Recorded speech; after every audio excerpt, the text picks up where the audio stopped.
नमस्कार दोस्तों, इस वीडियो को लाइक करें, हमारे चैनल ऋतिक म्यूजिक को सब्सक्राइब करें, इस घंटी के आइकन को दबाएं, ऑल सेलेक्ट करें हमारी सभी वीडियो सबसे पहले देखने के लिए।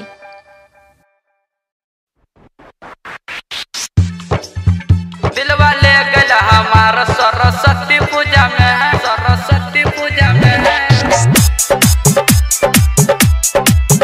दिलवा ले गया हमारा सरस्वती पूजा में है। डीजे ओम शंकर परसा खरभिंडा। सरस्वती मैया के मूर्ति बैठवले लेके बैलून पंडाल सजवले।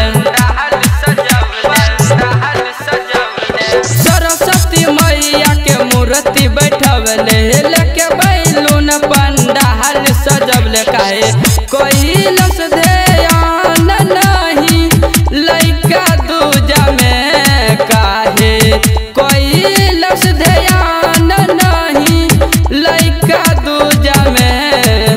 दिलवा ले गइल, दिलवा ले गइल, दिलवा ले गइल हमार सरस्वती पूजा में है। दिलवा ले गइल हमार सरस्वती पूजा में, दिलवा ले गइल हमार सरस्वती पूजा में है। सरस्वती पूजा में है, सरस्वती पूजा में है।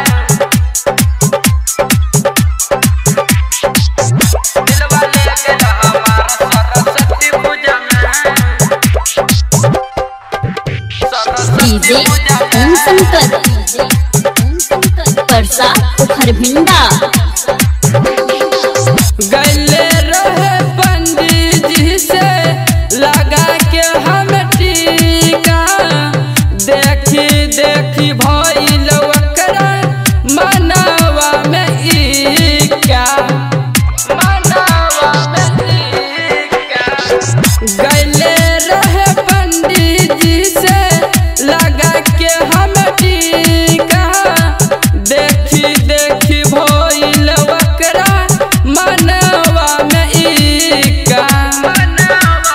गइले देख के लव लेटर सादा पूरा जामे, गइल देख के लव लेटर सादा पूरा जामे। दिलवा ले गइल, दिलवा ले गइल, दिलवा ले गइल हमार सरस्वती पूजा में है। दिलवा ले गइल हमार सरस्वती पूजा में, दिलवा ले गइल हमार सरस्वती पूजा में है। सरस्वती पूजा में है, सरस्वती पूजा में है। दिलवा ले गइल हमार सरस्वती पूजा में है। डीजे ओम शंकर परसा खरभिंडा।